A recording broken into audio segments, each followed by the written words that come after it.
Good morning students. आइए हम लोग फर्स्ट ईयर फिजिक्स के चैप्टर 2 के न्यूमेरिकल 2.16 को सॉल्व करते हैं। तो देखिए इसमें 2.16 क्या दिया हुआ है।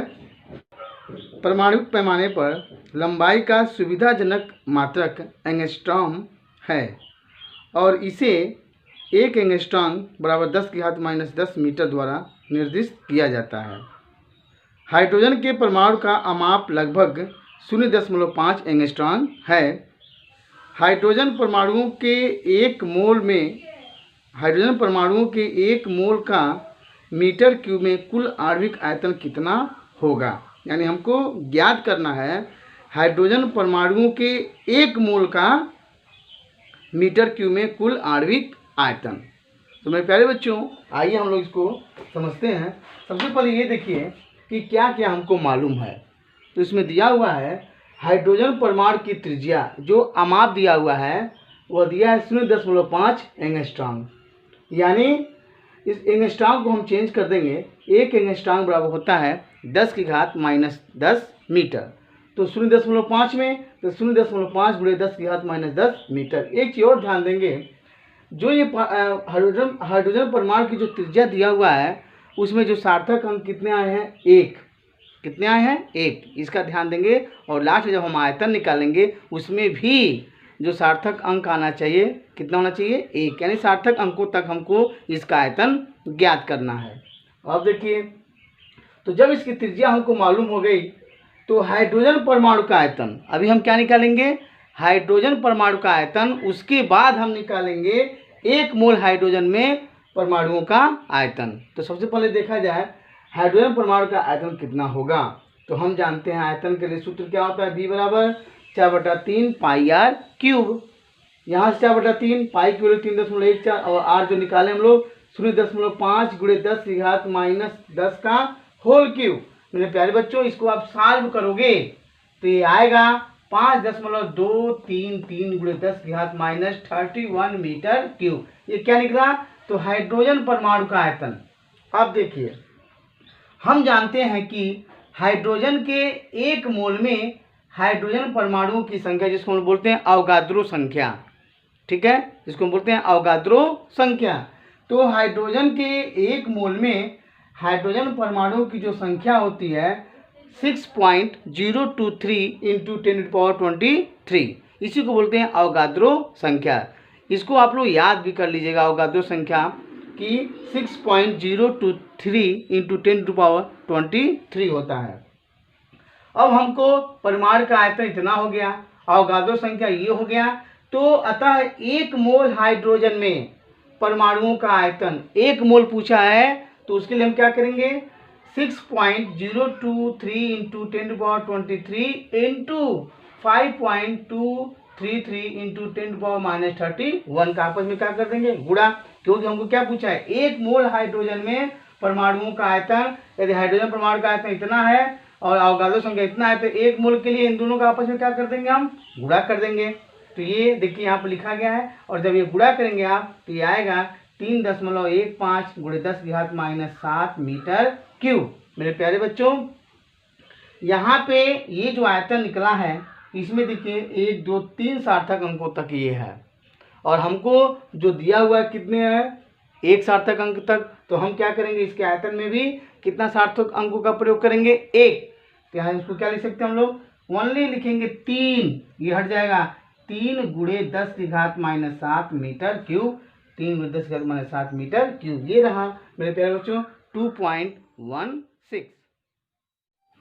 देखिए बच्चों, इसका 2.17 इसमें दिया हुआ है, किसी आदर्श गैस का 1 मोल ग्राम अणुक मानक ताप व दाब पर 22.4 लीटर आयतन ग्राम अणुक आयतन घेरता है। ठीक है, यानी ग्राम अणुक आयतन आपको दे दिया 22.4 लीटर। हाइड्रोजन के ग्राम अणुक आयतन, ध्यान सुनिएगा, हाइड्रोजन के ग्राम अणुक आयतन तथा उसके 1 मोल के परमाणविक आयतन का अनुपात क्या है। यानी हमको अनुपात पूछा है, किसका किसका, तो ग्राम अणुक आयतन तथा परमाणविक आयतन का अनुपात पूछा है। हाइड्रोजन के एक अणु का अमाप लगभग 1 एंगस्ट्रॉम मानिए। ठीक है, यह अनुपात इतना अधिक क्यों है, यानी यह अनुपात जो निकलेगा वह इतना अधिक क्यों है, ये पूछ रहा है। तो मेरे प्यारे बच्चों, इसके पहले हम लोग 2.16 में निकाल चुके हैं। 1 मोल हाइड्रोजन में परमाणुओं का आयतन V बराबर 3.15×10⁻⁷ मीटर क्यूब, ये हम लोग पढ़ चुके हैं। इसके पिछले वीडियो में जो न्यूमेरिकल हम लगाए हैं उसमें हम लोग V का मान निकाले थे। ठीक है, अवगाद्रो संख्या और हाइड्रोजन का जो आयतन था गुणा करके हम निकाले थे कि 1 मोल हाइड्रोजन में परमाणुओं का आयतन। ठीक है, तो इसको निकालने की आवश्यकता नहीं है, आप चाहें तो इसको निकाल भी सकते हैं। तो V बराबर 3.15×10⁻⁷ मीटर क्यूब आ गया। अब ग्राम अणुक आयतन आपको दिया है 22.4 लीटर। तो ये 22.4 लीटर में दिया है, तो इसको मीटर क्यूब में कन्वर्ट करेंगे तो ये आ जाएगा 22.4 × 10⁻³ मीटर क्यूब। अब मेरे प्यारे बच्चों, मीटर क्यूब में दोनों राशियां का यूनिट सेम हो गया। अब हमको निकालना क्या है, तो अनुपात, किसका अनुपात, ग्राम अणुक आयतन और परमाणविक आयतन का अनुपात। तो देखिए ग्राम अणुक आयतन 22.4 × 10⁻³ हो गया और परमाणविक आयतन जो था निकाला, जो हम लोग निकाले थे 3.15 × 10⁻⁷। जब इसको हम लोग सॉल्व करेंगे तो ये आएगा 7 × 10⁴। अब प्रश्न में ये पूछ रहा है कि यह अनुपात इतना अधिक क्यों है। प्रश्न ये पूछा है कि यह अनुपात इतना अधिक क्यों है। तो यह हम बता सकते हैं, यह अनुपात यह दर्शाता है कि हाइड्रोजन के अणुओं में जो अंतर आणविक दूरी है वह बहुत ही अधिक है। ये अधिक मतलब क्या हो गया कि हाइड्रोजन अणुओं में जो अंतर आणविक जो दूरी है वह बहुत ही क्या है, अधिक है। ये रहा मेरे प्यारे बच्चों 2.17। इसमें आपको निकालना क्या था, ग्राम अणुक आयतन और परमाणविक आयतन की जो अनुपात निकालते हैं वह अधिक क्यों आता है, तो बता देंगे इसलिए यह अधिक है, या यही बता सकते हैं कि यह अनुपात इतना अधिक क्यों है। इसका मतलब हो गया कि हाइड्रोजन के अणुओं में जो अंतर आणविक दूरी है वह बहुत ही अधिक है। देखिए बच्चों, इसका 2.18 इसमें दिया हुआ है, इस सामान्य प्रेक्षण की स्पष्ट व्याख्या कीजिए। यदि आप तीव्र गति से गतिमान किसी रेलगाड़ी की खिड़की से बाहर देखें तो समीप के पेड़, मकान आदि रेलगाड़ी की गति की विपरीत दिशा में तेजी से गति करते प्रतीत होते हैं। ऐसा होता भी है कि आप रेलगाड़ी के विंडो से आप देखेंगे तो जो आपके समीप के पेड़ पौधे या मकान दिखाई देता है वह विपरीत दिशा में बहुत तेजी से गति करते हुए दिखाई देते हैं। ऐसा होता है, परंतु दूरस्थ पिंड जैसे पहाड़ियाँ, चंद्रमा, तारे आदि स्थिर प्रतीत होते हैं, जबकि जो दूर वस्तुएं हैं वह यानी वे जो है बहुत लगभग नगण्य गति करते हैं, ये मान चलिए वो स्थिर प्रतीत होते हैं। अब देखिए, वास्तव में क्योंकि आपको ज्ञात है कि आप चल रहे हैं, इसलिए ये दूरस्थ वस्तुएं आपको अपने साथ चलती हुई प्रतीत होती हैं। इसका कारण मेरे प्यारे बच्चों यही है कि हमारे आँख पर बनने वाले कोण का, जो वस्तुएं समीप हैं, मकान हुए, पेड़ पौधे हुए, जो आपको वस्तुएं जो नज़दीक हैं उनके साथ हमारे आँख पे जो कोण बनता है वह काफ़ी अधिक बनता है। ठीक है, और जो दूर वस्तुएं हैं उनके साथ हमारे आँखों पे जो कोण बनता है बहुत ही कम बनता है, लगभग नगण्य होता है। यही कारण है कि पास की वस्तुएं विपरीत दिशा में बहुत फास्ट गति करती हैं, ये ऐसा महसूस होता है, जबकि दूर स्थित जो वस्तुएं होती हैं वह लगभग स्थिर महसूस करती हैं या स्थिर महसूस होता है, वह स्थिर है, ऐसा महसूस होता है। ऐसा क्यों होता है, तो प्रेक्षक पर बनने वाले कोण के कारण। अधिक कोण बनता है तो आपको विपरीत दिशा में गति करती हुई महसूस होती हैं, और लगभग प्रेक्षक के आँख पर बनने वाला जो कोण अगर नगण्य है, बहुत कम है, तो वह स्थिर महसूस होता है। देखिए बच्चों, इसका 2.19 इसमें दिया हुआ है, समीपी तारों की दूरियां ज्ञात करने के लिए अनुभाग 2.3.1 में दिए गए लंबन के सिद्धांत का प्रयोग किया जाता है। यानी तारों की दूरियां ज्ञात करने के लिए हम लंबन सिद्धांत का प्रयोग करते हैं। सूर्य के परितः अपनी कक्षा में 6 महीनों के अंतराल पर पृथ्वी की अपने 2 स्थानों को मिलाने वाली आधार रेखा AB है। ठीक है, अर्थात आधार रेखा पृथ्वी की कक्षा के व्यास 3 × 10⁻11 मीटर के लगभग बराबर है। यानी जो पृथ्वी की आधार रेखा AB दी हुई है वही उसकी क्या है, व्यास है, और इस व्यास की वैल्यू दे दिया है 3 × 10⁻11 मीटर। लेकिन चूंकि निकटतम तारे भी इतने अधिक दूर हैं कि इतनी लंबी आधार रेखा होने पर भी वे चाँद के केवल 1 सेकंड की कोट का लंबन प्रदर्शित करते हैं, और जो यह तारे हैं वह 1 सेकंड की कोट का प्रदर्शित करते हैं। यानी थीटा की जो वैल्यू दी हुई है वह 1 सेकंड के रूप में दी हुई है। खगोलीय पैमाने पर लंबाई का सुविधाजनक मात्रक पारसेक है। ये हम जानते भी हैं कि खगोलीय पैमाने पर जो लंबाई का मात्रक होता है वह पारसेक होता है। यह किसी पिंड की वह दूरी है जो पृथ्वी से सूर्य तक की दूरी के बराबर आधार रेखा के 2 विपरीत किनारों से चाप के 1 सेकंड का लंबन प्रदर्शित करती है।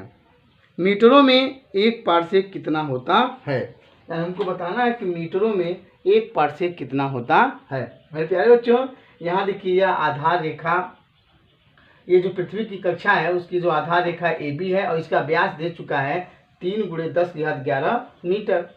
ये इसका लंबन हो गया, और ये आधार रेखा AB की जो अर्धदीर्घ अक्ष द्वारा तारे पर जो बना कोण है वह तारों पर बना कोण को उस तारे का लंबन कोण कहते हैं, और ये क्या है आपका थीटा है।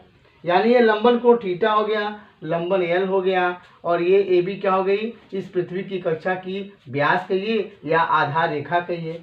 ये फिगर में आपको इतना चीज हो गया।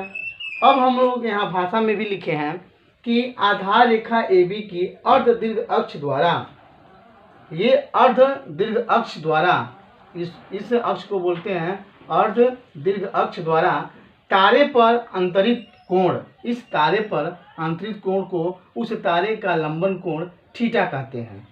और थीटा की वैल्यू कितना दिया है, 1 सेकंड दिया है। हमको निकालना क्या है, हमको निकालना है कि जो तारों की दूरियों मापने का जो मात्रक पारसेक होता है उसकी वैल्यू मीटर में क्या होती है। ठीक है, दूसरी चीज हम जानते हैं, ये फार्मूला भी होता है कि लंबन L = B/2 थीटा। तो ये जो लंबन आएगा वो किस में आएगा, पारसेक में आएगा। और B मतलब क्या हो गया, B मतलब इस पृथ्वी की कक्षा का व्यास, यानी हो जाएगा आपका AB/2 थीटा। तो हमको L निकालने के लिए क्या क्या चाहिए, व्यास। तो व्यास हमको दिया है 3 × 10⁻11, और 2 थीटा मतलब क्या हमको चाहिए, थीटा। तो थीटा की वैल्यू को हम लोग ज्ञात करेंगे किसमें, रेडियन में। किसमें, रेडियन में। हमको दिया किसमें है, सेकेंड में दिया है। तो थीटा बराबर, इसको हम बदलेंगे मिनट में, तो 1/60 मिनट हो जाएगा। अब इस मिनट को जब हम बदलेंगे अंश में, तो 1/60 मिनट में होता है 1 अंश बटे 60 × 60। अब इस आए हुए मान को हम किस में बदलेंगे, रेडियन में। तो 1/60 × 60 इंटू π/180। अब ये किस में हो गया, रेडियन में। मेरे प्यारे बच्चों, इसको हम लोग सॉल्व करेंगे तो थीटा की वैल्यू आ जाएगी 4.85 × 10⁻6 रेडियन। अब देखिए हमको थीटा मिल गया, AB व्यास हमको दिया ही है। तो अब हम लोग क्या करेंगे, सीधे लंबन L = B/2 थीटा के फार्मूले में दिए गए मान को हम पुट कर देंगे। तो B मतलब क्या, AB आधार रेखा या कहिए पृथ्वी की कक्षा का व्यास। तो AB वैल्यू कितना दिया है, 3 × 10⁻11। 2 थीटा वैल्यू देखिए हम लोग निकाले हैं 4.85 × 10⁻6 हो गया।